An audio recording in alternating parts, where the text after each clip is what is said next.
जयंती मंगला काली भद्रकाली कपालिनी दुर्गा क्षमा शिवा धात्री स्वाहा सुधा नमोस्तुते।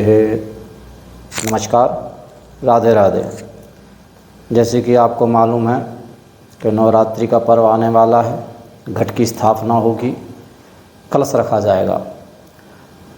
तो कलश हमारी परंपरा में, भारतीय परंपरा में हर पूजन में कलश रखा जाता है। कोई भी छोटी पूजन हो, बड़ी पूजन हो, कलश की स्थापना की जाती है। कलश की स्थापना करने का उद्देश्य जो होता है वो विशेष रूप से ये है, कलशस्य मुखे विष्णु कंठे रुद्र समाश्रिता मूले त्वस स्थितो ब्रह्मा मध्य मातगणा स्मृता। कलश में के जो मुख में है विष्णु का वास होता है, कंठ में शंकर जी का निवास होता है और कलश के मूल में जो है ब्रह्मा जी का निवास होता है और मध्य में मातगणा जो है जो उनका निवास होता है। इस तरह से कलश में चर अचर स्थिर तमाम का आवाहन किया जाता है, तमाम प्रकृति का आवाहन होता है, इसलिए कलश की पूजन की जाती है। कलश के पूजन के माध्यम से सभी देवताओं की पूजन अपने आसान तरीके से हो जाती है, इसलिए कलश की पूजन की जाती है। अब होता क्या है, कलश में सबसे बड़ी परेशानी आती है कि अगर कलश में जो नारियल है उसकी स्थिति अगर सही नहीं है तो वो हमारे लिए नुकसानदायक हो जाता है, परिवार के लिए नुकसानदायक हो जाता है, हानिकारक होता है। तो आज हम आपको बताएंगे कि नारियल कलश में कैसे रखना है और उस चीज़ को आप अच्छे तरीके से समझेंगे। जब भी आपके यहाँ कोई पूजन होती है तो कलश स्थापन उस चीज़ का ध्यान रखेंगे। जानकारी के अभाव में लोग गलत नारियल रखते हैं जिससे उसका फल प्राप्त नहीं होता। मैं आपको जो बता रहा हूँ वो आप उसको अच्छे तरीके से समझेंगे।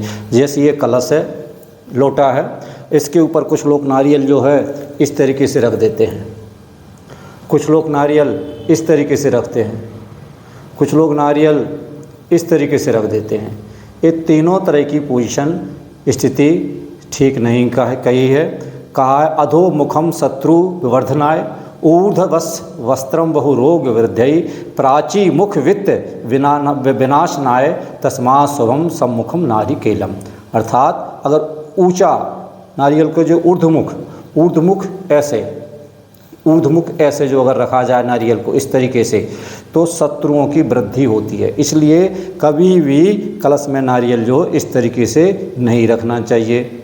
ऊर्ध्ववश्य वस्त्रम बहु रोग वृद्धि, अगर नारियल का जो मुख है वो अगर ऐसे नीचे कर दिया जाए ऐसे इस तरीके से तो घर में कोई ना कोई सदस्य बीमार बना रहता है और घर में बीमारी जाती नहीं है।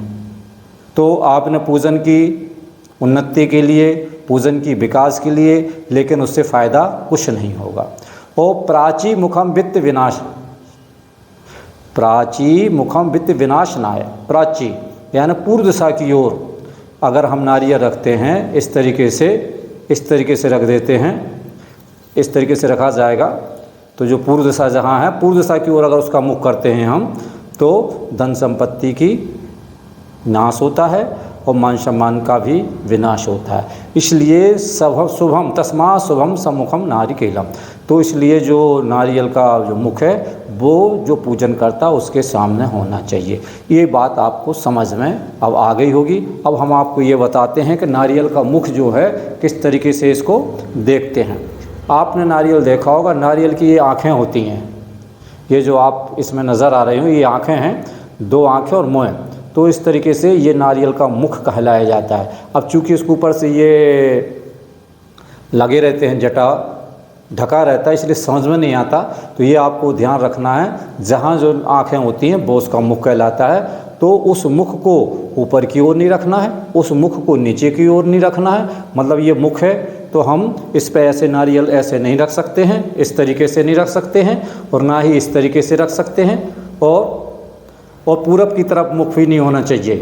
तो इस चीज़ का आपको ध्यान रखना है। जो ये मुख, ये जो है, ये मुँह है, ये जो पूजन करता है उसके सामने ऐसे होना चाहिए। तो ये नारियल रखते समय आपको ध्यान रखना है, नारियल हमेशा पानी वाला होना चाहिए और सही नारियल को आप कलश में स्थापना करें और नारियल में मौली धागा लपेटें, कपड़ा लगाएं और उस कलश के ऊपर स्थापना करें। कोशिश करें कि जो अपना कलश की स्थापना की जाती है वह सदैव अपना पूर्व दिशा की ओर, उत्तर दिशा की ओर या उत्तर पूर्व का जो कोना है, ईशान कोण, वहाँ करना चाहिए। अब चूँकि पूजन जो होता है, नवरात्रि का पूजन है, तो इसमें कुछ एक बातें और ध्यान रखने की ज़रूरत होती है। सबसे बड़ी ध्यान है सात्विक भोजन। जो आदमी व्रत नहीं रखते हैं उनको चाहिए कि वो 9 दिन सात्विक भोजन करें, सात्विक आहार लें, झूठ ना बोलें और ब्रह्मचर्य का पालन करें। अगर इस तरीके से अपना कुछ सावधानी रखी जाती हैं तो निश्चित रूप से जो भी हम जिस कामना से पूजन करते हैं उसके लिए हमारे लिए उस कामना की हमारी पूर्ति होती है, हमको रिद्धि सिद्धि की प्राप्ति होती है। तो पारायण की जो हाँ स्थिति आती है तो कुछ लोग क्या करते हैं, सातवीं को व्रत जो है, सातवीं को कन्या भोजन करा देते हैं, कोई अष्टमी को करा देता है। ऐसे नहीं करना चाहिए। 9 दिन का व्रत है तो 9 दिन पूरे होने के बाद पारायण करना चाहिए।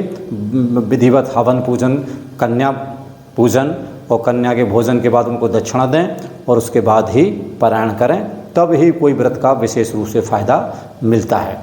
अन्यथा उसका विशेष जो फ़ायदा है वो हमको प्राप्त नहीं हो पाता है। विशेष जानकारी के लिए आप देखते रहिए ज्योतिष धारा प्रवाह चैनल, या आप संपर्क कर सकते हैं 9399332059 पर। राधे राधे, नमस्कार।